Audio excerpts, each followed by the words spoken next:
मेरे दादाजी ने मुझे एक कहानी सुनाई थी और वो अकबर और बीरबल की कहानी आज की राजनीतिक स्थिति से किस तरह से सटीक बैठती है। आप भी उस कहानी को सुनिए और इस बात को समझिए कि कैसे वो कहानी आज की स्थिति पर सटीक बैठती है। देखिए, मेरे दादाजी ने बताया था कि जब अकबर और बीरबल होते थे तो अकबर के महल में एक बार बहुत बड़ी चोरी हो गई। इतनी बड़ी चोरी कि अकबर परेशान हो गए और उन्होंने एक सभा बुलाई। उस सभा में उन्होंने सारे पदाधिकारियों को बुलाया और उनसे अपना अपना सुझाव मांगा। तो उनमें से एक पदाधिकारी खड़ा हुआ और बोला कि राजा साहब, आपके महल में इतने चौकीदार हैं अंदर और बाहर कि कोई बाहर से व्यक्ति आ ही नहीं सकता और वो चोरी कर ही नहीं सकता। हो ना हो चौकीदार ने ही चोरी की है। राजा भी असमंजस में पड़ गए कि ऐसा हो सकता है, क्योंकि चौकीदारों के सिवा अंदर कोई नहीं आ सकता और कोई आएगा तो चौकीदार की नज़र से बच के नहीं जा सकता। राजा साहब ने भी सोचा ऐसा हो सकता है। तो जब वो सभा खत्म हुई तो वो व्यक्ति बाहर गया। उसने गांव-गांव जाकर ढिंढोरा पीटना शुरू कर दिया कि राजा के महल में चोरी हुई है और चोरी हो ना हो चौकीदार ने ही की है और चौकीदार ही चोर है। ऐसा उसने सब लोगों से बोलना शुरू कर दिया। राजा परेशान थे। राजा ने बीरबल को बुलाया और राजा ने बीरबल से पूछा कि आप अपना सुझाव दीजिए। तो बीरबल ने राजा से कहा कि राजा साहब, आप एक बार सभा बुलाइए और उस सभा में उस व्यक्ति को भी बुलाइएगा और अपने सारे पदाधिकारियों को भी बुलाइएगा और सारे चौकीदारों को भी बुलाइएगा।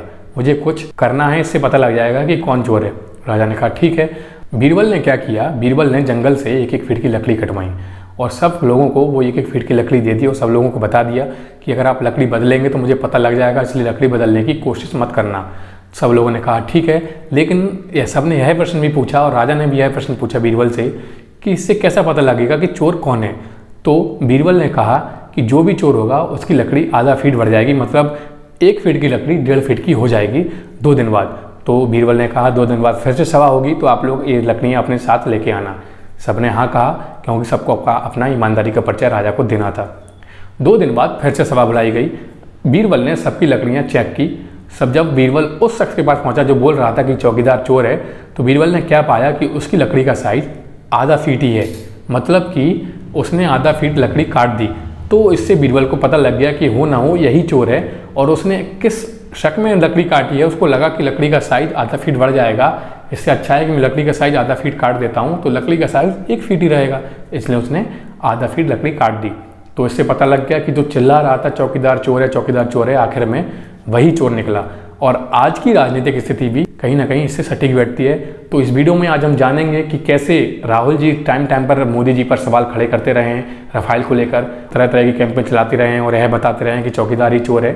और रिसेंटली जो मोदी जी का इंटरव्यू हुआ एबीपी न्यूज़ के साथ, जिसमें रूबिका लियाकत और सुमित अवस्थी ने भी रफाल से रिलेटेड प्रश्न पूछे, तो मोदी जी को उस प्रश्न पर कितना गुस्सा आया, इस वीडियो में हम वो सारे टॉपिक उठाएंगे और सारे टॉपिक पर विस्तार से बात भी करेंगे। तो इस टॉपिक में अगर आप इंटरेस्टेड हैं तो इस वीडियो को लास्ट तक देखिएगा। मैं हूं पंकज और आप देख रहे हैं इंडियन यूथ।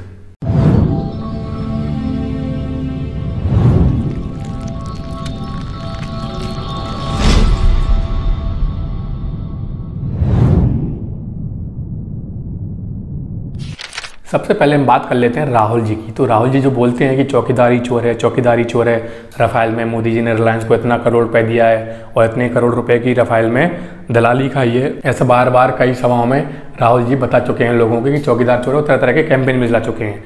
तो आज हम आपको सच बताते हैं कि सच क्या है। देखिए, सच यह है कि अगस्ता घोटाले का जो आरोपी है मिशेल, कल उसने खुलासा किया है कि वो उसके तार, उसके कनेक्शन अहमद पटेल जो कि कांग्रेस के एक बहुत बड़े नेता हैं उनसे हैं और उसके कनेक्शन कांग्रेस के प्रेसिडेंट से लेकर कांग्रेस के बड़े बड़े नेताओं से हैं और अगस्ता घोटाले में कहीं ना कहीं इन नेताओं का लिंक इसमें है। यह बात का खुलासा कल हुआ है। तो मतलब इससे अंदाज़ा लगाया जा सकता है कि राहुल जी जो बड़ी बड़े सभाओं में फेंकते रहते हैं कि रफाल में चोरी हुई है, चौकीदारी चोर है, आखिर में राहुल जी खुद चोर हैं। राहुल की पार्टी के बड़े बड़े नेताओं का नाम इस अगस्ता घोटाले में सामने आ रहा है, खुद राहुल का और सोनिया जी का नाम इसमें आ रहा है। तो इससे अंदाज़ा लगाइए कि चोर कौन है। अब बात करते हैं मोदी जी की। मोदी जी का कल इंटरव्यू हुआ और रूबिका लियाकत ने उस इंटरव्यू में क्वेश्चन किया मोदी जी से कि सर, राहुल जी टाइम पर रफाल पर सवाल उठा रहे हैं, तो आप मतलब इस बारे में कुछ बोलना चाहते हैं कि क्या है आखिरकार, क्यों राहुल जी बार बार बोल रहे हैं कि चौकीदार चोर है और बार बार रफाल की डील पर प्रश्न खड़े कर रहे हैं। तो मोदी जी ने बड़े गुस्से में कहा कि मैं किसी और से कुछ नहीं कहना चाहता, लेकिन एबीपी न्यूज़ पर मैं टिप्पणी करना चाहता हूं कि एबीपी न्यूज़ राहुल जी या किसी भी ऐसे इंसान से क्रॉस क्वेश्चनिंग क्यों नहीं करता है कि अगर रफाल में चोरी हुई है, अगर आप कह रहे हैं कि मोदी जी चोर हैं तो उसके सबूत तो लाइए।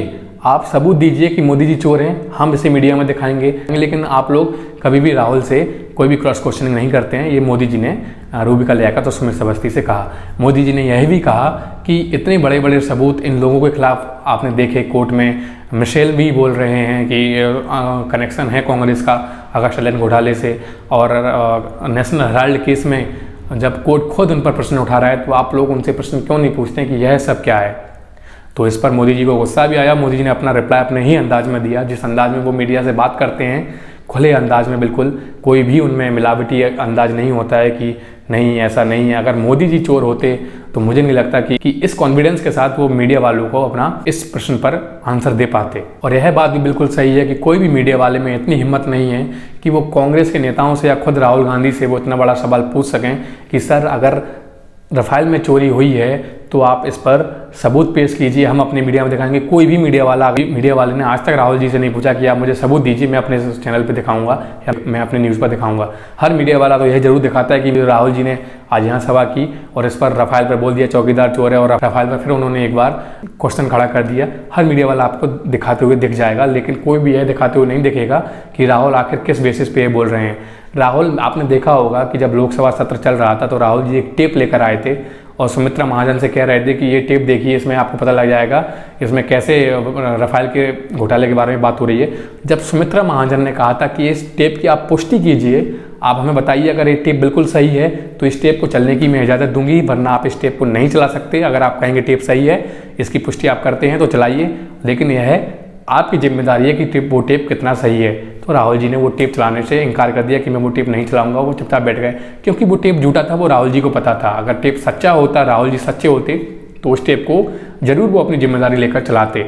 ऐसे ही राहुल ने एक बार, वो जो आपने देखा होगा कि द हिंदू का लेटर पेश किया था, उस लेटर में उन्होंने बताया था कि किस तरह से डिफेंस ने बताया है कि राफेल में जो है दलाली हुई है, राफेल में घोटाला हुआ है। लेकिन उसके बाद डिफेंस वालों ने भी एक प्रेस कॉन्फ्रेंस की और उन्होंने राहुल जी को झूठा बता दिया और उन्होंने बताया कि राहुल जी बच्चों जैसी हरकतें कर रहे हैं।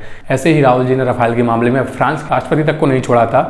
तब फ्रांस के राष्ट्रपति ने भी अपना एक कॉन्फ्रेंस करके बताया था कि ऐसा कुछ नहीं हुआ है, राफेल की डील बड़ी ही वाइट है, बड़ी ही साफ है, इसमें कुछ तरह का किसी भी तरह का कोई घोटाला नहीं हुआ। लेकिन राहुल जी यहीं नहीं रुके, उन्होंने तरह तरह के कैंपेन चलाए और तरह तरह के लोगों को बताया कि राफेल में चोरी हुई है और लोगों को बरगलाने की कोशिश की और यह बताया कि चौकीदार चोर है, जो कि एक सरासर झूठ है। यह आप जानते हैं और हम भी जानते हैं, क्योंकि अब राहुल जी इस पर कोई सवाल, आप देख रहे होंगे रिसेंटली जो भी कैंपेन वो कर रहे हैं, अब वो राफेल पर सवाल नहीं खड़े कर रहे हैं, क्योंकि उन्हें पता है, जनता जान चुकी है, जनता को सच पता लग चुका है कि राफेल में कुछ नहीं हुआ। अगर होता तो सुप्रीम कोर्ट, फ्रांस के राष्ट्रपति, डिफेंस, यह सब मोदी जी के साथ खड़े नहीं होते।